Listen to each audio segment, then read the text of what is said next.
we've had another question in from Marcus Riley, and he's wondering why cyber attacks are continuing to happen and so frequently. Howie, do you have any thoughts on that? Do you know what? I think a lot of this comes down to, I suppose, a number of priorities. As you mentioned earlier, there are various groups which are involved in hacking, whether they're organized criminal gangs or some uncomfortable references to state-funded agendas. So, where there's money to be made with this personal data, there are some financial incentives for, I suppose, organized criminal gangs. But other times, there might be political agendas, as we may have seen with the Sony hacking almost 12 months ago. But also, you hear about individuals as well, which might be hacking for other reasons, and those very much can be personal. And I think because all of our lives continue to be online, all of our lives and our businesses are more and more so done electronically, the potential to get this information or this personal data is growing every single day. So for, I suppose, hackers with financial, political, or personal motives to grab this information, that is only going to grow as essentially our lives are more and more online. Yeah, I think that's exactly right, Howie. I think also looking at some of the trends, technology is only getting cheaper. More people around the world have access to technology than any time before. More people are using devices that are less secure, mobile devices, for example, and cloud technology has really, if you will, sucked up so much data into an area that is subject to threats that there's just a massive target out there for there's never been more data that's available, so to speak, in the cloud. So these kind of global trends, which we all appreciate, we all are more connected globally. We can communicate easier, we can transfer data easier, we can share aspects of our life or our businesses or even government plans. All of these things are great for globalization, but they also lead to increased risks, and that's why we're just seeing the increased amount of attacks and threats seemingly kind of every week or so, seeing kind of major headlines around these cyber threats and the impact of successful attacks.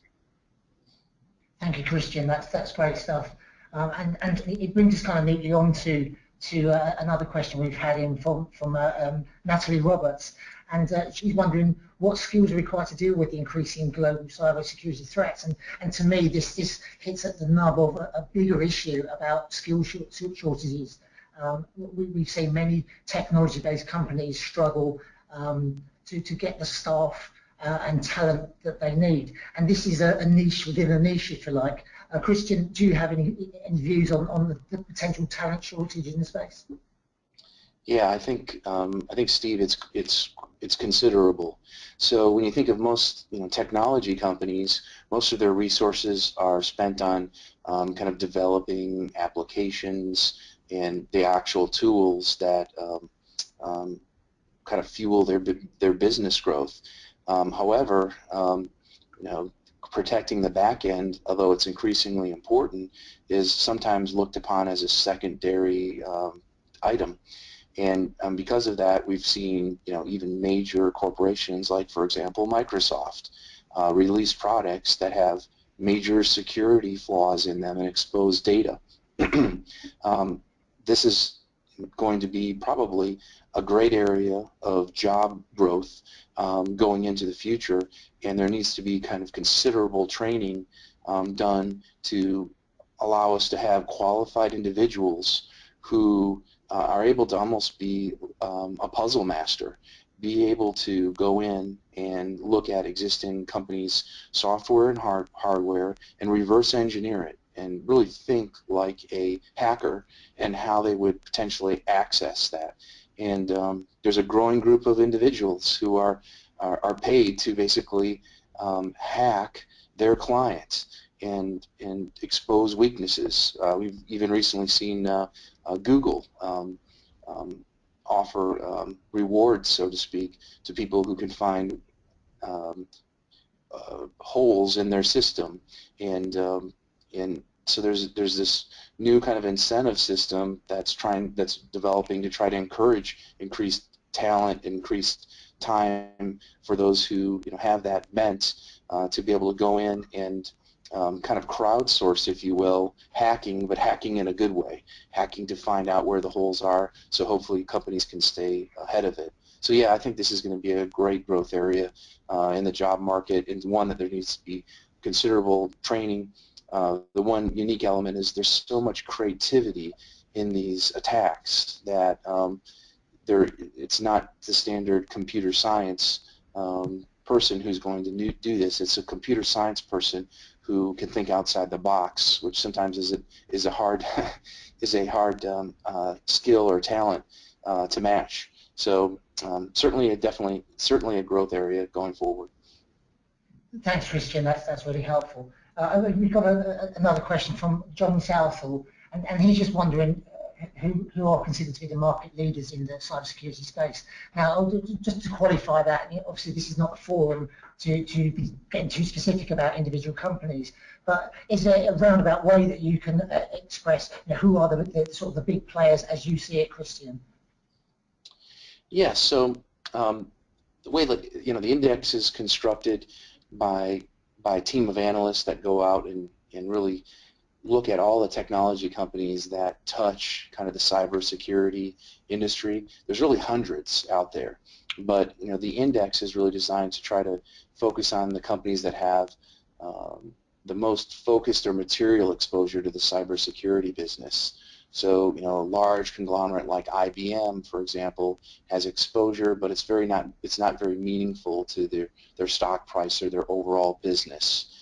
So the index really focuses on the top 30 or so companies involved globally in cybersecurity, and some of those names, not in any particular importance, but some of those leading or more recognizable names include Palo Alto Networks, that are involved in kind of this next generation of firewalls, as well as some threat intelligence systems, FireEye, which we mentioned before, which really has a variety of applications designed to detect and prevent, even resolve cyber attacks. They have a division called Mandiant that is more of a service provider detecting malware and actually sends people in to investigate incidents, cyber threats, and also respond to them. Another firm, Vasco, which is very involved in the protection of digital assets and transactions through two-factor authentication and digital signatures. These are just a couple of the companies. I know the complete list of holdings, I believe, is available on the ISC's website, as well as the fund's website, I believe, that tracks it, and maybe Howard can speak a little bit more in detail on that. Yeah.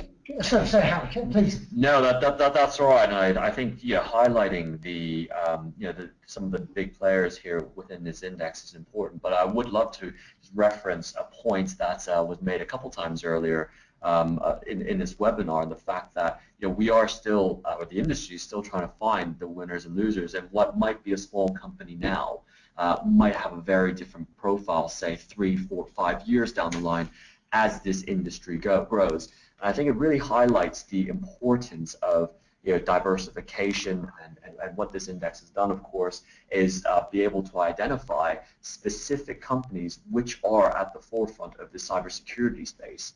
And if you kind of recap what we've been talking about today on why we should be allocating to cybersecurity, diversification has always been a key point on how to efficiently access cybersecurity investments.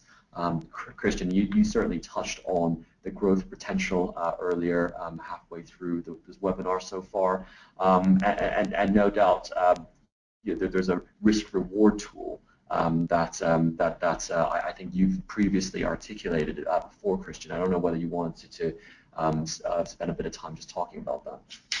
Yes, I think Howie, that when you look at the cybersecurity universe as kind of an investable universe, you find some interesting characteristics in comparison to what most investors may own. So, for example, if you own a large technology fund or have a technology allocation, it's very likely that you have little to no exposure to cybersecurity companies. Most large technology indexes or broad-based technology funds tend to focus on these large, broad-based technology companies, of which the cybersecurity, generally most cybersecurity companies aren't part of. So this is, number one, a very additive um, allocation to a portfolio in most cases.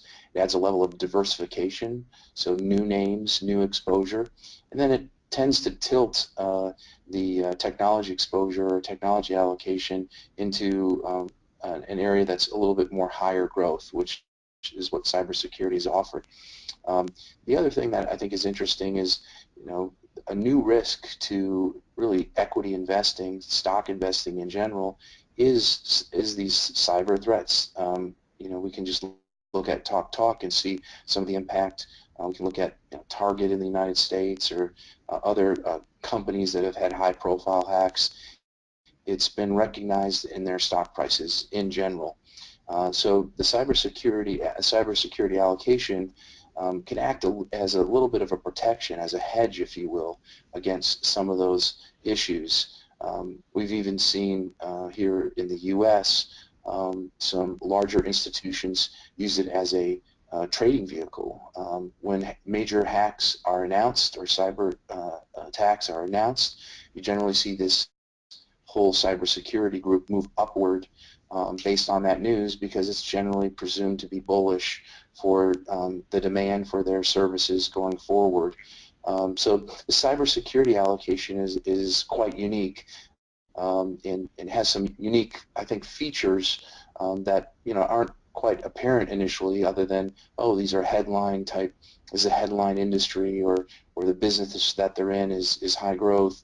Yes, that's true. But I think it also provides a measure of diversification and a hedge against some of the risks involved in investing in stocks today in the day we live in.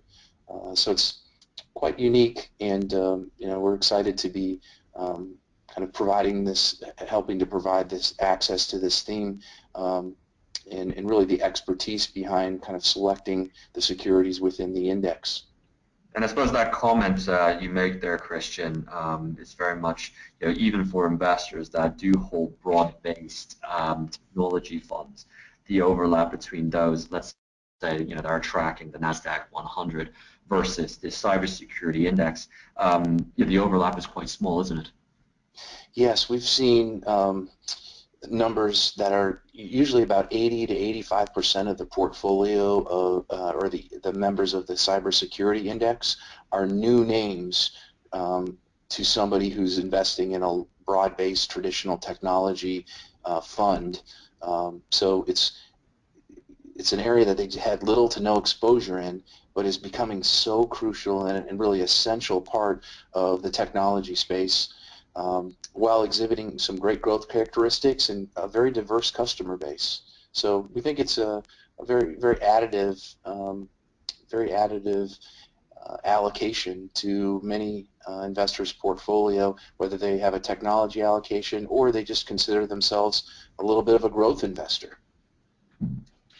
Thanks, Christian. Fascinating stuff. I mean, it occurs to me that while this might be a niche investment space, some of the old-fashioned dynamics of investment still stand true, growth potential, cash flows, and valuation, and that doesn't really change whether you're talking about a cybersecurity company or a talk in the telecoms market that's been attacked.